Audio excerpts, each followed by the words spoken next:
Hello friends, happy friendship day. तर मी आज आली आहे मिस्टर अँड मिसेस तोहगावकर यांच्या घरी.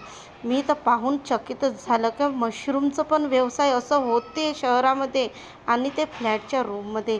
यांच्याकडे जेव्हा मी गेले ना, चकित झाली का यांनी मशरूमचा व्यवसाय सुरुवात केली आणि ते पण ओरिजिनल ऑर्गनाइज मशरूम. अगर तुम्हाला हा व्हिडिओ आवडेल ना तर नक्की शेअर करा आणि जास्तीत जास्त शेअर करा. यांनी इतकं चांगलं छोट्या रूममध्ये हे व्यवसाय सुरू केला आणि कशा पद्धतीने केला ते मी मुलाखत घेतली आहे. त्यांनी या मुलाखतीत सांगितलं ते मी याच्यानंतर पहा ना, हा मशरूम ओरिजिनल आणि किती छान वाटतं.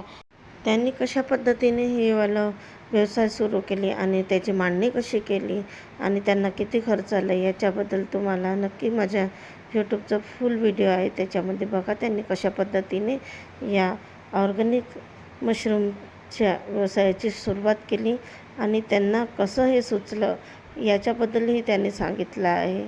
तर नक्की या व्हिडिओला जास्तीत जास्त शेअर करा.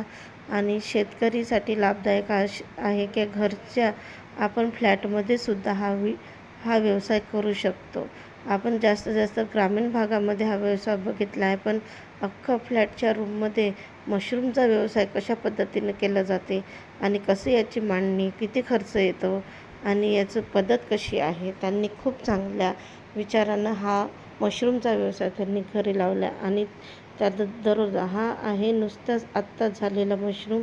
त्यांनी सांगितलं की पहा आजचा 1 दिवसाचा मशरूम, आता हा दुसरा मशरूम तयार होत आहे. रोजचं त्यांचं 5 किलोचा मशरूम हा निघतो आणि तो बाजारपेठेमध्ये जातो. आणि किती चांगला आहे हा व्हिडिओ, जो शेतकऱ्यांसाठी खूप चांगला आहे. जे खरंच घरच्या रूममध्ये आपण इतक्या सुंदर प्रकारे असा व्यवसाय करू शकतो. मी पहिल्यांदाच पाहून तर मी दंगच झाली का खरंच मशरूमची पण शेती आपण घरी अशी